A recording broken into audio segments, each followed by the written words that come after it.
Okay, here we are.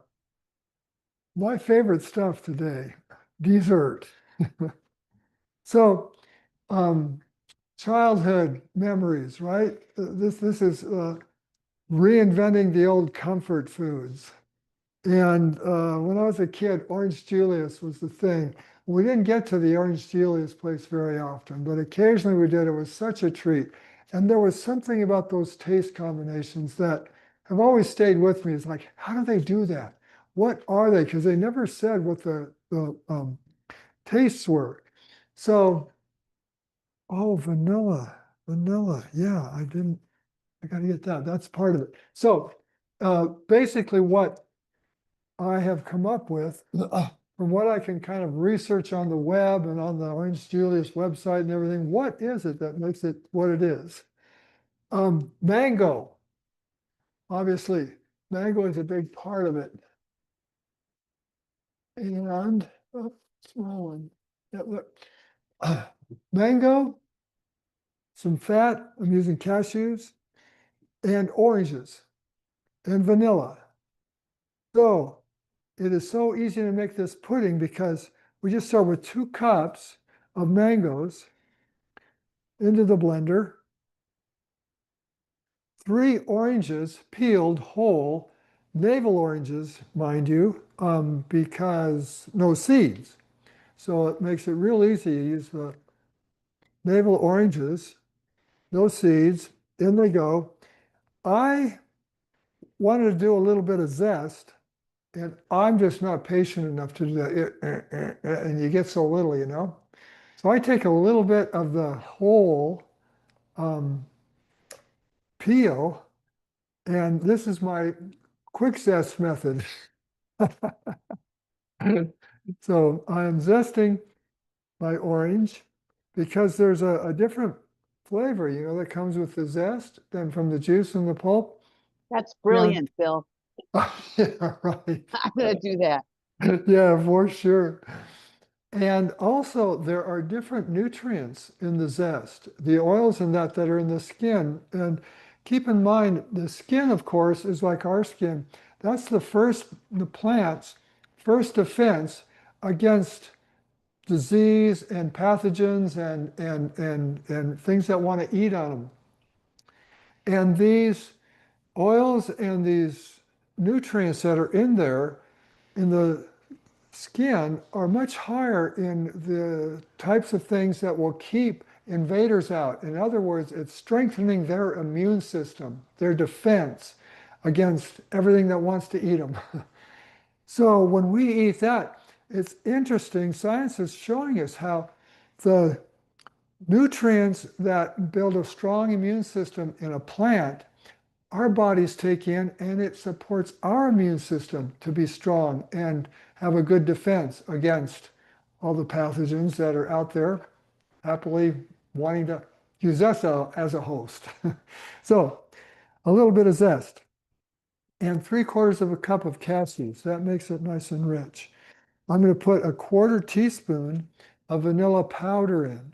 Now I use vanilla powder. I got into this from Chef AJ because well, it's just closer to nature. I mean, it's closer to its natural form, more of the whole form.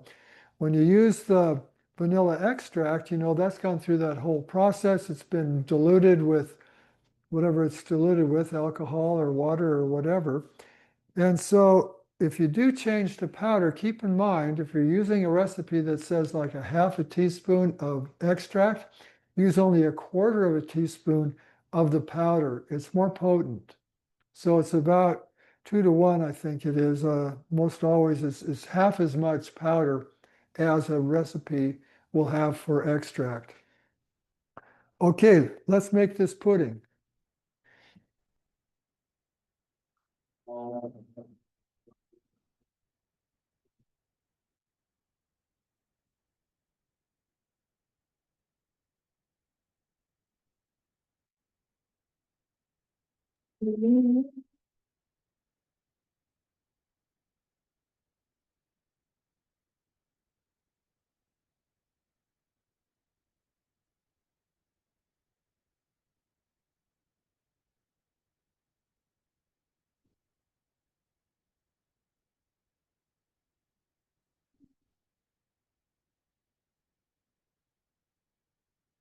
Voila.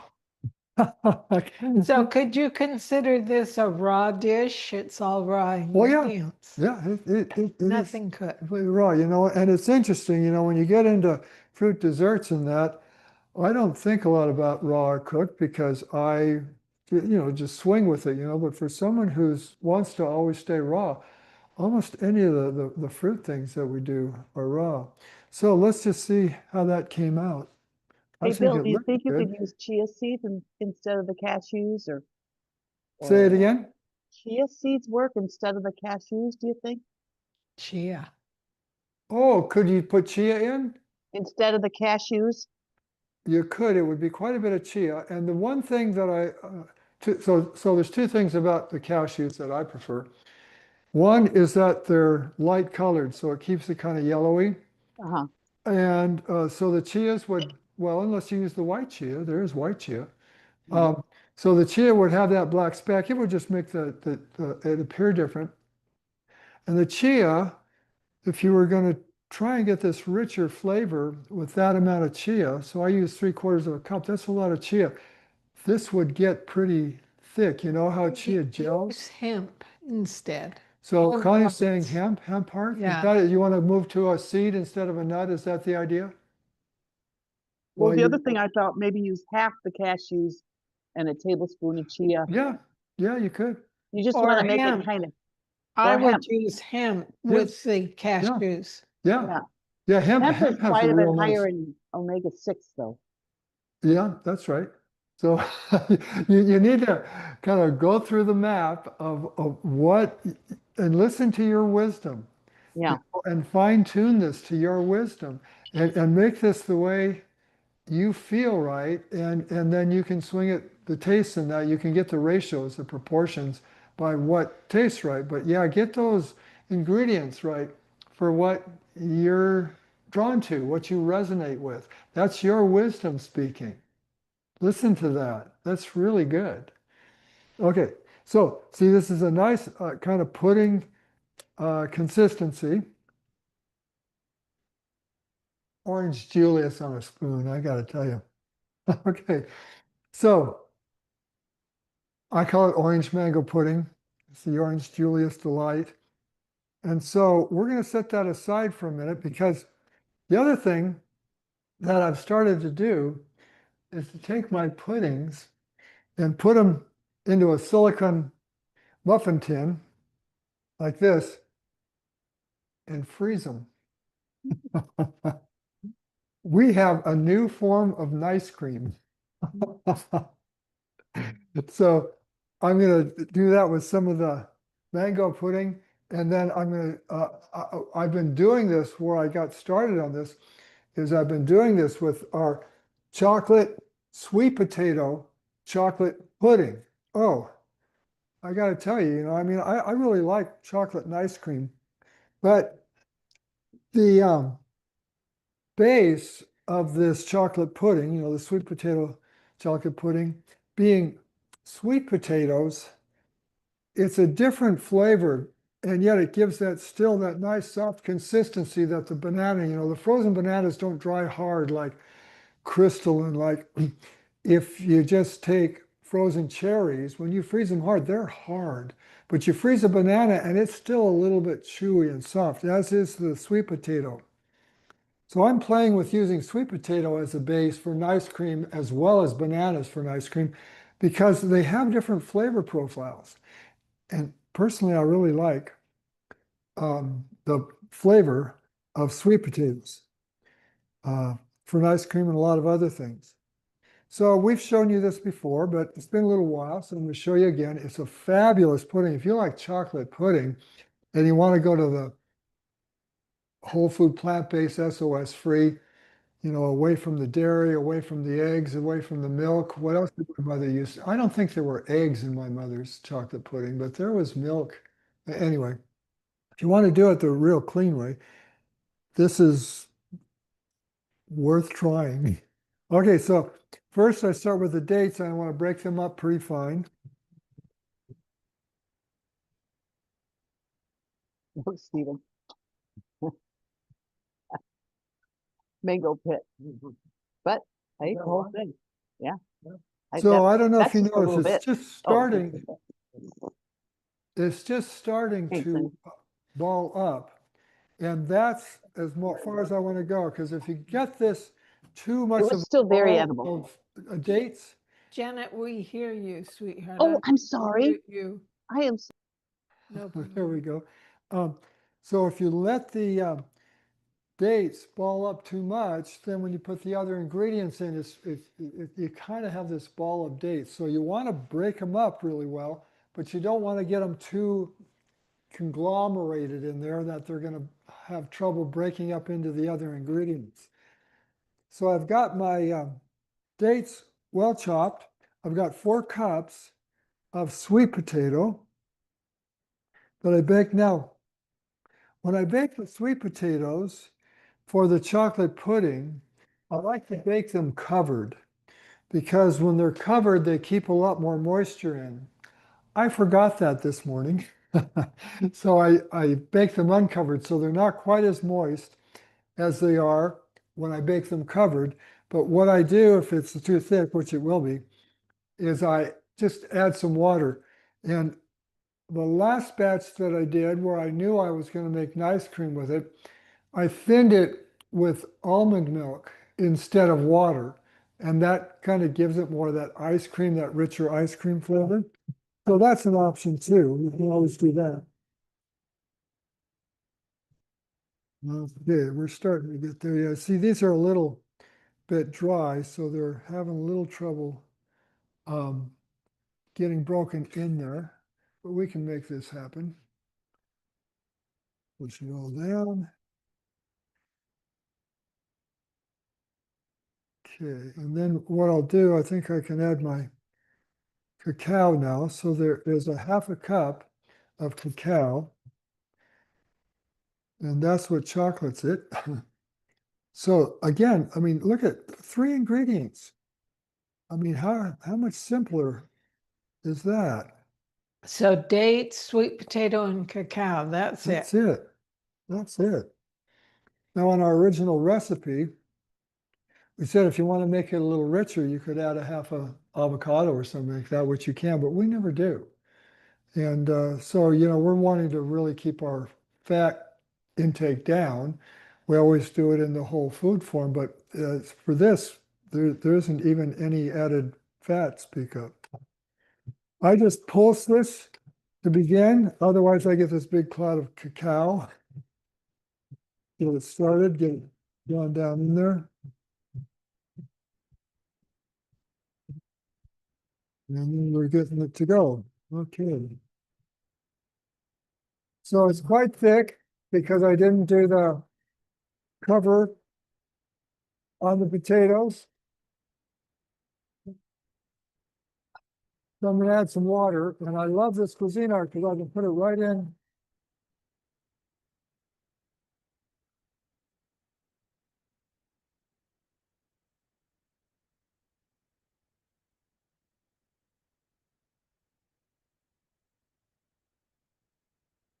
So this is so neat. I don't know if you're aware of this, but your plunger in the Cuisinart has a little hole in the bottom. So you can add liquid to a recipe that you're making and just let it drip in. So it's not this big slosh in there that just kind of makes this mess when it starts up with a lot of liquid. So that's still quite thick, I can see. I'll scrape down the sides. And we'll add some more water. You can see quite thick. Absolutely delicious for a chocolate lover. Okay, do that.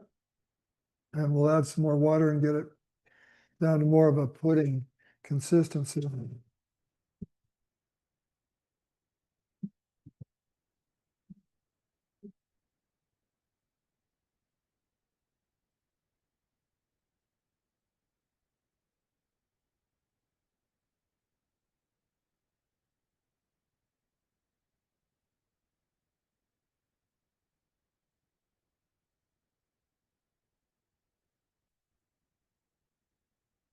still pretty thick. Mm. You want it thick, honey, or do you want it, It's thick? fine. So this thickness is almost like a frosting, which is not bad to eat as a pudding either. You know, it's not thinner like the mango pudding. Let me taste it and Yeah. see. Oh, I see. It is quite thick.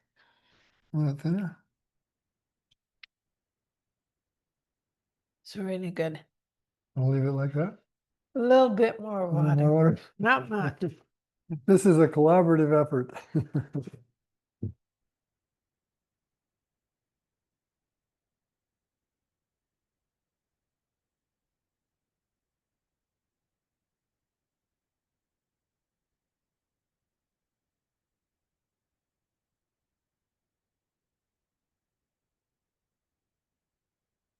Okay, I think we're going to call that done. So what we do from here is we spoon it in to our little silicone base. So, you know, keep in mind these silicone mats are, they're great, not mats, but molds. They're great, but they need structure to move them around. Otherwise, you're picking them up and they're going all over the place. So I just put it on the cooling racks that I have and start adding it in. Show them what it looks like inside, can you? Yeah. I'll bring the camera over. Well, this is what it looks like inside. Connie wants you to see the inside. So they can see the Yeah, texture. check it out. See that? Yeah. Yeah, good. Okay, Thank you. we got you. I'm being the cameraman and the cook. Okay, so then it's just a matter of putting it into the molds. And away we go. So this will be more than enough for the mold. I'm going to do half the mold with chocolate, half the mold with the mango. And the rest will just go into a tub to eat after a meal. So it's that simple. What I use to get this to go into the mold, then I have this little offset spatula that I like. And it lets me, you see this? It lets me just kind of push it all around, get it in there the way I want, and flatten it out real quick and easy. You know, like that, and like that, and like that. We're pretty much there.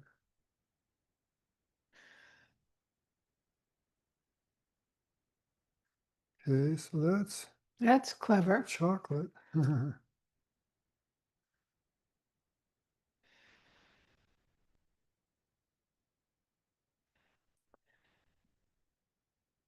Okay. Got our chocolate done. And we'll do the same thing with the mango. I think I can probably just pour this one right in. Don't have to spoon it. And then when you use it frozen, how do you use it that way, Bill? Oh, yeah. So then, you know, it comes out. Well, why don't you grab some that are in the fridge and so they can see what it looks like. So yeah, I take it out and so I let it thaw for 5 or 10 minutes, soften up a little bit. Particularly the mango tends to get a little harder than the chocolate. But yeah, my preference is to have it a little softer. So I let it, These are the mango little cups, if you can well, see. take some out. Huh? And then what do you do with them? Oh, I just put them in a bowl and eat them. I very often add fruit. That's what that one looks like. I call them bonbons. Well, the chocolate got me onto the old term bonbon because they're like these little chocolate frozen things, which when I was a That's kid, chocolate baby. that was quite a treat. Every now and then we would get chocolate bonbons. Oh man, that was just the greatest. And so, yeah, I saw these little chocolate frozen desserts and it's like, oh yeah. So I'm just trying to be a kid again. What can I say? It's, mm. And you've got it. So I put this in the fridge, I mean in the freezer, and we, in a few hours, have frozen desserts. Tell them about your chocolate, raspberry, cherry. Okay, yeah. So then, the other thing that I do is with the chocolate pudding, when I want to make an ice cream other than just chocolate ice cream, I will take frozen cherries and quarter them, or I'll take raspberries and kind of make sure they're not too big. What was the other thing I did? You can take a nut, you can take an almond or whatever nuts, the chocolate covered, whatever nut you used to like, or maybe still do, um, and chop them up.